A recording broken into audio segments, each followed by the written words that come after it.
Olá, meu nome é Gustavo Meireles, eu sou médico radiologista, fundador e mentor de algumas startups na área da saúde. Este é o primeiro episódio do ExpertCast, podcast focado em inovação em saúde, com apoio da Agfa.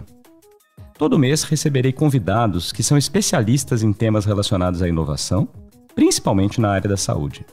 A ideia é te deixar por dentro do que há de mais atual em novas tecnologias no setor e das novidades que estão vindo por aí. Para a estreia do podcast, eu trouxe um convidado muito especial. Uma das pessoas que mais entende de inovação no Brasil, em diversas áreas, e que tem um olhar extremamente antenado para o futuro, novas tecnologias e tendências. O César Taurion, além de amigo, é investidor e mentor de startups de inteligência artificial e membro do Conselho de Inovação de diversas empresas e associações. Também tem uma carreira brilhante como executivo de grandes corporações e autor de diversos livros focados em inovação. Oi César, tudo bem com você? Oi Gustavo, que prazer estar aqui com você conversando sobre esse tema que eu acho extremamente empolgante. Muito bom estar com você mais uma vez. Já fizemos algumas dobradinhas em diversas etapas aí da vida, né? Em eventos, congressos, simpósios. E fico muito feliz de ter você aqui nesse podcast para a gente falar sobre inovações na saúde, o futuro aqui para os próximos anos, novidades e tendências. Eu queria abrir com uma pergunta mais ampla. Queria saber de você, que é um grande estudioso e entusiasta por inovação. O que você tem visto aí de principais novidades no setor da saúde? Quais são as suas perspectivas para o setor nos próximos anos, à luz das inovações e tendências que têm aparecido? Excelente pergunta, Gustavo. É um fato interessante que nós estamos vendo que, entre os diversos setores, a saúde realmente tem avançado muito. E como diria nos outros setores também, graças à tecnologia digital. A tecnologia digital se insere em todos os aspectos, digamos, do setor de saúde.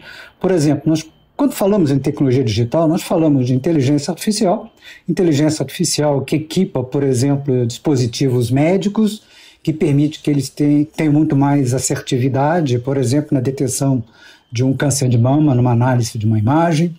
Nós falamos de realidade virtual, que pode melhorar muito o treinamento de médicos. Nós falamos de robótica, cirurgia robótica, nós falamos de análise genômica e CRISPR, nós falamos de impressoras 3D e assim por diante.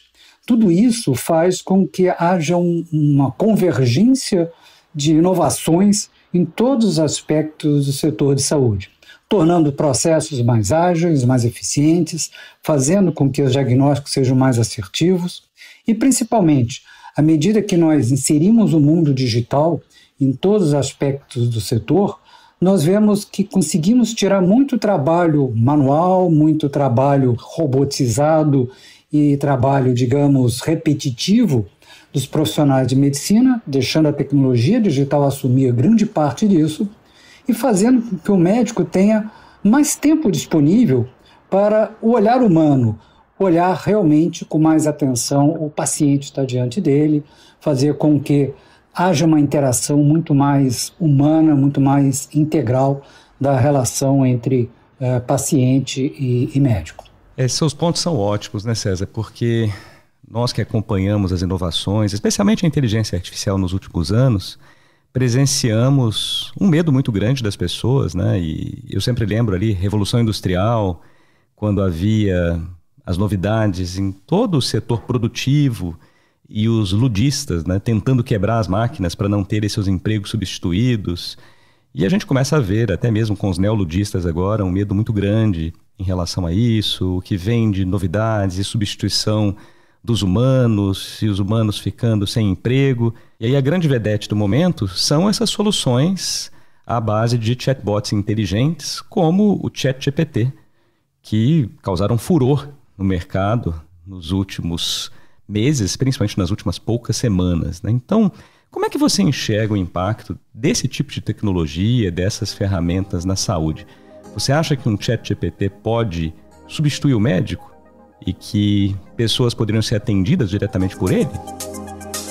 Olha, Gustavo, com certeza não, porque quando nós olhamos todas essas evoluções tecnológicas, nós estamos vendo aí movimento de transformação do modelo mental da saúde. Nós estamos vendo uma mudança do modelo de curar a doença para manter a saúde, de alguma coisa que nós fazemos hoje muito pontual, vai ao médico só quando você tem um problema, para ser um processo contínuo de acompanhamento e monitoramento, de corretiva, como nós fazemos hoje, para preditiva, e principalmente sair da medicina de massa para uma medicina personalizada. Todos esses aspectos levam a uma maior humanização da medicina. Então, quando nós colocamos tecnologias como o ChatGPT, e é interessante quando falamos no ChatGPT, porque foi a primeira vez que a inteligência artificial ficou disponível ao cidadão comum. A inteligência artificial já é utilizada na medicina há bastante tempo, com alguns casos de sucesso, outros nem tanto. É utilizada no dia a dia nosso, como cidadão, no Netflix em recomendação de vídeos, ou na Amazon como recomendação de livros ou alguns produtos baseados nas compras anteriores e assim por diante. Só que sempre na retaguarda, de uma forma muito, digamos assim, longe no nosso dia a dia. O ChatGPT ele não trouxe uma novidade, são tecnologias que já estão em uso em outros ambientes, mas só que em uso muito interno, em uso específico em laboratórios, apenas para funcionários, mas ele trouxe como novidade o fato de estar disponível a todo mundo. E o fato de estar disponível de um dia para o outro fez com que ele parecesse ser mágica. Uau!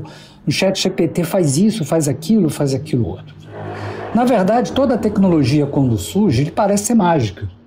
Depois, ao longo do tempo, nós vamos compreendendo, identificando um pouco suas limitações e vamos vendo, opa, aqui não funciona bem, aqui tem certas restrições, aqui ele tropeça, e aí você chega realmente a entender as limitações e potencialidades de qualquer tecnologia, o ChatGPT se inclui nisso, e aí vai usar de uma forma mais adequada. Nós estamos ainda na fase da emoção, onde o ChatGPT parece algo fantástico que faz tudo. E absolutamente nós vamos descobrir ao longo do tempo que não. Porque apesar de ele parecer inteligente, trazendo textos extremamente coerentes, ele não tem a mínima ideia do que ele está fazendo. As palavras que aparecem ali são fruto da combinação de milhões e milhões de frases e palavras que ele aprendeu ou ele leu ao longo do tempo, né, no processo que nós chamamos de treinamento do algoritmo. É um algoritmo de aprendizado de máquina que está lá dentro, um dos tipos de algoritmo de aprendizado de máquina, e com isso ele traz essas, digamos, frases extremamente coerentes, que para nós faz todo sentido. Ele não tem a mínima ideia que ele está escrevendo ali. Então isso faz com que nós superestimamos a capacidade da tecnologia. Quando nós começamos a entender realmente o que funciona e o que não funciona, ou seja, abrindo o capô e vendo como funciona o motor, nós começamos a identificar mais claramente. Aqui eu consigo usar o ChatGPT, aqui eu não consigo usar. No caso específico de substituição de tarefas humanas, nós já vimos substituição de tarefas humanas por tecnologia sem mesmo ter uma inteligência artificial. Não temos mais ascensoristas, não temos mais datilógrafos, não temos mais telefonistas, nós mesmos fazemos isso. O ChatGPT vai facilitar muito a vida dos profissionais, inclusive dos profissionais de medicina, pode nos ajudar a produzir com mais rapidez um laudo, mas sabendo que ele não vai garantir 100%, nós temos que fazer uma revisão disso. É como se eu colocasse um estagiário para fazer um laudo, ele tem, obviamente, algum conhecimento, mas não é aquele especialista. E eu, como especialista, eu daria uma olhada com mais cuidado e faria as correções. Mas grande parte de um laudo, de um texto médico, com certeza ele é muito parecido com outros que ao longo de uma vida profissional é escrito, é produzido. Então, se a máquina puder fazer isso, ótimo. Vou me concentrar em corrigir os erros, colocar as especificidades que obviamente a máquina não sabe, porque ela foi treinada com um volume muito grande de dados, mas dados abertos, disponíveis, não com os dados específicos de um determinado hospital, de um determinado conjunto de pacientes. Esses dados não estão disponíveis a ele não pode nem trazer isso. Então eu teria que inserir isso de alguma forma, ou usando um outro software, ou inserindo manualmente no texto. Então ele me serve como uma grande ferramenta de apoio, uma grande ferramenta de aumento de produtividade, mas está muito, muito longe de chegar a ameaçar a substituir algum profissional de saúde, seja um enfermeiro, seja um médico, de qualquer especialidade. Então, está muito longe disso. Muito bacana, César. E eu vou pegar 2 ganchos que você deixou nessa resposta, né? O primeiro é para citar aqui o Arthur Clarke, que escreveu A Sentinela. Esse conto dele deu origem depois ao 2001, Odisseia no Espaço. E ele falava, né, que qualquer tecnologia suficientemente avançada é indistinguível da magia. E acho que acabou sendo muito isso que as pessoas viram com o ChatGPT, com o Bing integrado ao ChatGPT, e ficam questionando, puxa, até onde isso vai chegar? O que vai acontecer? Quais são os próximos passos? Você citou também um ponto que é extremamente relevante, que é a medicina preventiva, os check-ups, e eu queria lembrar também o lançamento recente da NecoHealth. Na verdade, eles já estavam trabalhando nela há mais ou menos uns 5 anos. É uma startup de saúde que tem investimento de um dos fundadores do Spotify, na Suécia. E eles estão usando diversos algoritmos e coletas de dados para fazer uma análise preventiva de detecções precoces de lesões cutâneas, lesões cardíacas. Então, vem muita coisa por aí. Nós vamos falar aqui em próximos episódios desse podcast a respeito de startups como essas, mas eu queria passar para uma outra pergunta para você, citando um autor de quem eu gosto muito. Tenho certeza, conhecendo você que lê bastante, que você já deve ter lido a coleção dele, o Yuval Harari, que é um professor israelense, autor de alguns best-sellers, né? Escreveu primeiro Sapiens, que foi um grande best-seller mundial, depois escreveu Homo Deus e 21 lições para o século XXI. Participou bastante ali também durante a pandemia de Covid-19 com alguns artigos, algumas gravações de podcasts. E eu me lembro que no Homo Deus ele citava um ponto muito interessante. Ele mencionava o risco de que inovações, incluindo a inteligência artificial, poderiam trazer para a humanidade, aumentando aí esse distanciamento entre populações mais ricas, ou mesmo pessoas com mais recursos financeiros e pessoas com menos recursos financeiros. Ou seja, essa grande desigualdade social e econômica que nós temos, não apenas entre países, mas mesmo intrapaíses, poderiam ficar muito maiores com o advento da inteligência artificial, porque os mais ricos teriam mais acesso a uma saúde mais tecnológica, mais preventiva e melhor, e os países e as pessoas, né, com menos recursos não teriam acesso a isso. Ele cita até que poderiam existir 2 espécies na Terra por conta disso, né? E aí, o que eu queria saber é que num país como o nosso, né, de dimensões continentais, com 75% das pessoas atendidas pelo Sistema Único de Saúde, você acha que haveria um risco de, com mais inovações e mais tecnologia, nós termos cada vez mais saúde para menos pessoas? Os livros deles são muito bons, foi muito bem lembrado por você. Eu li todos eles e reli vários deles, achei muito interessante, diversos artigos. Ele tem razão em diversos aspectos, e nós temos que tomar muito cuidado com isso. Primeiro, quando nós falamos de tecnologias, se formos até a Revolução Industrial provocou uma mudança significativa na geopolítica global. Alguns países se destacaram em relação a outros, até o conceito de primeiro mundo e depois terceiro mundo, pelo processo de industrialização que gerava mais dinheiro, que permitia mais industrialização e assim por diante. E aí criamos essa distorção que existe no planeta. A tecnologia digital também contribuiu para isso. Embora permita que você tenha acesso a diversas coisas, por exemplo, uma rede social, mas ainda temos muitos limites. Não é toda a população da Terra que tem acesso à internet. E dos que têm acesso à internet, uma parcela tem acesso à internet de forma muito restrita e limitada, com a largura de banda, né? Ainda muito, muito ruim. Não permite, por exemplo, acesso a dados mais sofisticados, imagens e assim por diante. Então existe esse gap. E quando você fala de tecnologias cada vez mais evoluídas, isso demanda um investimento em capital intelectual e capital financeiro. Por exemplo, nós citamos anteriormente o ChatGPT.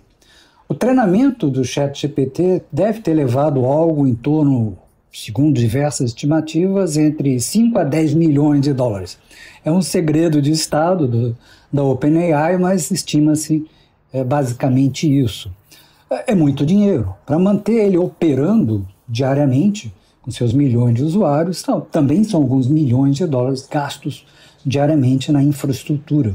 E aquele processo de fazer todo aquele, digamos, a análise do prompt, né, aquele pedido que você faz, e ele conseguir correlacionar milhões e milhões de variáveis, isso consome recursos computacionais. Então não é qualquer um que tem acesso. Se nós olharmos hoje o acesso à internet, por exemplo, nós vemos que nós estamos dependentes de poucas empresas. Na verdade, são poucos países e poucas empresas. Se nós olharmos o mundo ocidental, considerando a China como um outro planeta, no mundo ocidental, basicamente você acessa a internet via um Google, via Microsoft, ChatGPT, Bing, as ferramentas que você utiliza no dia a dia, talvez um Facebook nas redes sociais, WhatsApp, Instagram, né, o próprio Facebook, né, a Meta, que é o nome da corporação que administra tudo isso, basicamente filtra tudo, passa por isso. Quando você coloca mais e mais tecnologia sofisticada, você aumenta o poder de concentração dessas empresas. Repare que o ChatGPT foi um dos fatores que aumentaram a valorização da Microsoft. Eu estava lendo um artigo recente e que mostrou que entre as maiores empresas valorizadas nos Estados Unidos, a Microsoft e a Apple sozinhas são quase 15% do total do valor de mercado das 500 maiores empresas. Isso é uma coisa imensa, nunca houve essa concentração.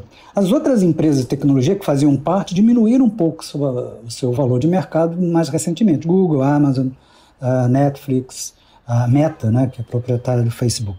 Devido a alguns tropeços, estratégias que são questionadas pelos investidores, acionistas e assim por diante. Então repara que é uma concentração muito grande. E quem tem a concentração, com certeza tem um determinado poder. E esse determinado poder pode ser utilizado de diversas formas. E quando nós olhamos aqui o caso do Brasil, nós temos problemas bastante graves que vão desde a questão educacional, que faz com que nós tenhamos um nível de analfabetismo funcional, vamos chamar capacidade cognitiva de conciliar frases, de entender o que está escrito de uma forma mais consistente, né, em vez de apenas ler uma manchete. E principalmente química, física, matemática e assim por diante. Então, quando nós tivemos esse gap, nós tivemos também o gap de acesso à internet. Tem muitas regiões que têm um custo altíssimo, nós temos impostos elevados em termos de acesso à internet. Nós temos uma diferença socioeconômica muito grande. Você pega bairros em São Paulo com velocidade 5G e outros locais que ainda estão restritos a 3G. Então, uma disparidade muito grande. Se isso não for alvo de uma política muito intensa de digitalização da sociedade, disseminação da sociedade, nós vamos ter realmente um problema sério. Por que nós vamos ver, por exemplo, determinados locais ou hospitais privados adquirindo tecnologias de ponta cada vez mais sofisticadas, que custam dinheiro e que precisam ser cobradas pelo seu uso, enquanto os serviços públicos não têm acesso a todo esse, digamos, potencial tecnológico. Os equipamentos são caros, o nível de digitalização, principalmente dos hospitais do interior, ainda é muito baixo, que faz com que você não tenha nem dados para treinar adequadamente os algoritmos. Os algoritmos vão trazer respostas adequadas de acordo com os dados que ele recebe, com a qualidade dos dados.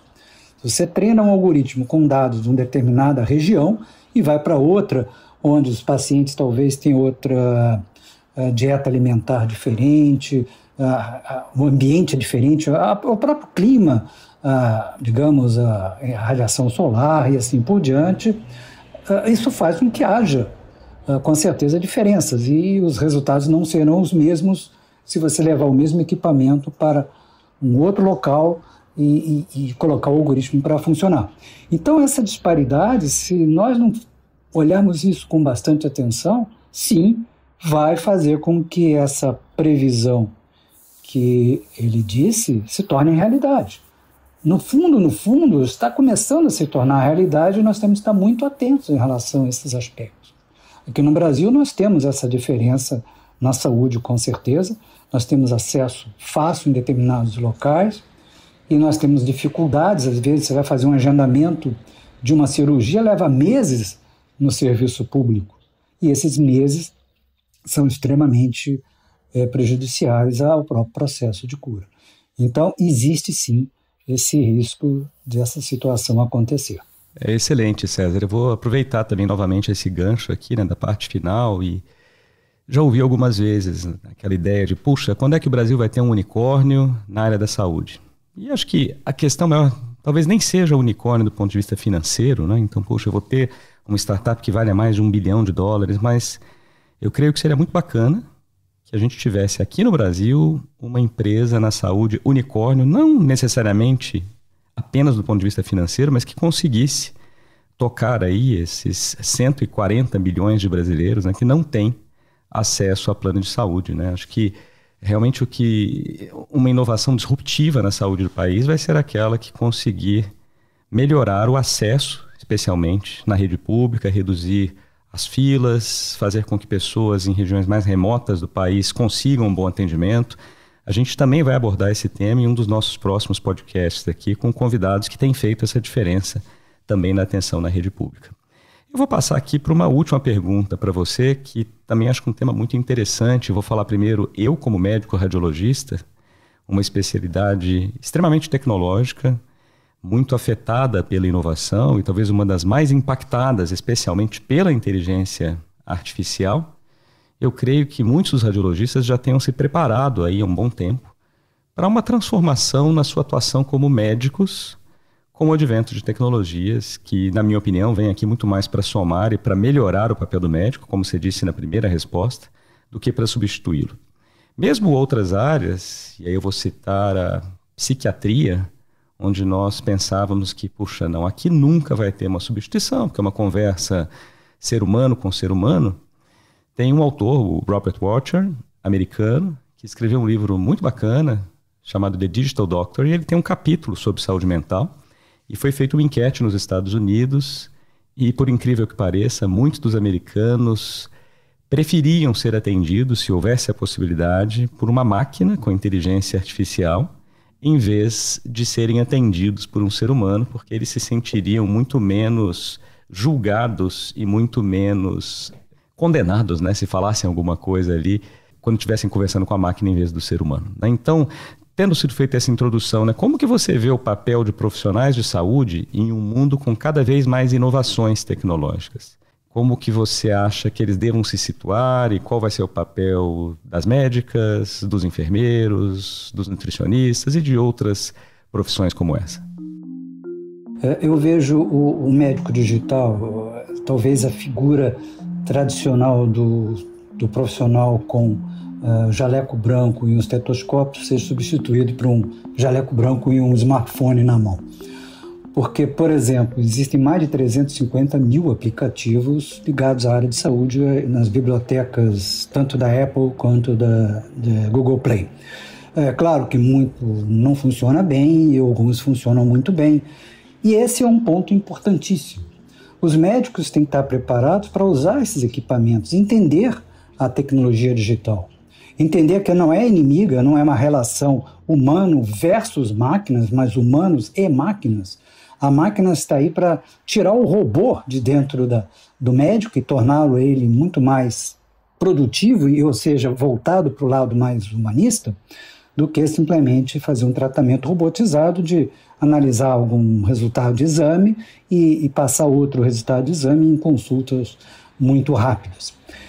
Então, o que eu vejo é que é necessário que a formação médica comece a olhar isso com mais atenção. Eu vejo alguns exemplos começando, alguns cursos aqui, algumas universidades se preparando, ainda de forma pontual, não de uma forma sistêmica. Mas isso realmente é extremamente importante. Vou contar um caso interessante. Alguns poucos anos atrás, fiz análise do meu genoma muito específico para a questão de alimentos, reação a alimentos, né, determinados alimentos, e reação a exercícios. Eu sempre gostei de academia e queria ver que tipo de exercícios, estaria mais predisposto o organismo a aceitar e assim por diante. Fiz isso, recebi o relatório, muito interessante, um monte de variáveis ali, aqueles biomarcadores, dos quais a grande maioria realmente eu não conhecia, né, por não ser um especialista. Levei para um especialista, ele olhou, achou muito interessante, mas me disse, olha, eu acho legal, mas eu nunca estudei isso, porque quando eu fiz a faculdade era muito caro fazer uma análise genética, né? Então, ele me passou os exames tradicionais, colesterol e assim por diante. E por que isso? Porque nós estamos falando de 20 anos que essas coisas começaram, durante muito tempo os profissionais não foram devidamente reciclados por falta de tempo, por falta de condições, e as próprias universidades também nem sempre estão muito atualizadas. Tanto que a gente até brinca, né, conversando com médicos, você é um deles, que talvez em 5 a 10 anos, talvez menos, uma grande parte do que se aprende torna-se obsoleto, e o problema é que a gente não sabe exatamente o que se torna obsoleto. Então eu preciso realmente reformar isso. Mas a discussão é como fazer isso, né? Você vai inserir dentro das próprias disciplinas, você vai ser mais humano, ainda não vi nenhum consenso sobre isso, mas muita discussão. Mas é um tópico extremamente importante. E eu vejo que o médico ele tem que ter condição hoje de entender a tecnologia, as suas potencialidades e limitações. Por exemplo, será que eu vou acreditar piamente no resultado de um algoritmo ou eu vou dar uma checada? Tem situações que eu posso acreditar e tem situações que talvez não possa acreditar. Se eu vou fazer recomendações do uso de um determinado aplicativo, esse aplicativo está realmente certificado? A Anvisa, ano passado, ele fez uma resolução, né, publicou uma resolução falando dos dispositivos de uso médico, onde tem lá suas várias análises e níveis de risco de acordo com o que o dispositivo faz. Se é simplesmente uma recomendação ou faz um diagnóstico. E tem, obviamente, processo de certificação mais rigoroso quando você fala de diagnóstico. E tem que haver uma intervenção humana, assim. Eu não acredito que a gente consiga ter 100% de tudo sendo feito por coisas inteiramente automatizadas, até porque a nossa tecnologia de inteligência artificial, para falar no topo tecnológico, é baseada em reconhecimento de padrões. Os algoritmos de machine learning, o deep learning, onde o ChatGPT se insere, é um dos tipos de algoritmos chamado transformer que está dentro disso. Ele é baseado no reconhecimento de padrões, baseados em milhões de dados que ele olhou e faz análise combinatória e traz a resposta que parece uma frase coerente. Isso vai acontecer no diagnóstico? Vai. Vai ter muita coisa interessante? Vai. Mas será que é 100% correto? Existe um problema que muitas vezes a gente enfrenta, chamado viés da automação. Uma certa tendência de nós humanos acreditarmos muito na tecnologia, que imaginamos que aquela tecnologia foi desenvolvida por pessoas muito tecnológicas, cientistas, então obviamente está correto. E por não conhecer um pouco das suas limitações, acabamos superestimando a sua potencialidade. O médico tem que ter a condição de ter sensibilidade para isso. Como hoje ele tem sensibilidade em olhar o paciente, ver que tipo de medicação ele vai dar para um determinado paciente de acordo com as características de cada um, à medida que a gente for caminhando para algo mais personalizado, ou pelo menos mais próximo disso, ele tem que dominar as tecnologias digitais para ser competente nesse aspecto. Então, eu vejo que a transformação da profissão de medicina tem que ser algo vista com muita atenção, eu diria até com rapidez, porque a velocidade com que as coisas estão acontecendo é muito rápida. Não podemos manter um currículo que leva 5, 6 anos para formar um profissional e atualizar daqui a 15, 20 anos. Talvez nem todos os professores estejam atualizados. Então, tudo isso tem que ser visto com muita atenção e eu vejo que é importantíssima a política nacional de saúde que olhe não só o uso e a adoção da tecnologia e sua disseminação, mas também a formação dos novos profissionais e a reciclagem dos atuais profissionais. César, muito bom, muito obrigado. Abriu aqui também a deixa para eu listar 2 temas que serão abordados por nós aqui no podcast. Um deles, a formação em saúde no momento atual e para o futuro. E o outro, a regulamentação de novas tecnologias, incluindo a inteligência artificial aqui no Brasil. Eu queria novamente, César, te agradecer por estar aqui conosco. E espero contar com você em uma próxima oportunidade, a gente fazer mais uma vez uma dobradinha juntos. Foi um grande prazer e tenho certeza um enorme aprendizado para você que está nos ouvindo. César, muito obrigado. Muito obrigado, Gustavo, e eu estou à disposição. É sempre um prazer trocar ideias com você. Você faz perguntas e diálogos extremamente inteligentes, e isso é bom, porque me obriga a pensar muita coisa. Eu aprendo muito com essas conversas. Muito legal mesmo. Todos nós aprendemos, e já vou deixar aqui também uma chamada para o próximo episódio. Nós vamos falar no próximo episódio de um tema muito bacana, super atual, Open Health e propriedade dos dados na saúde, com 2 convidados especiais.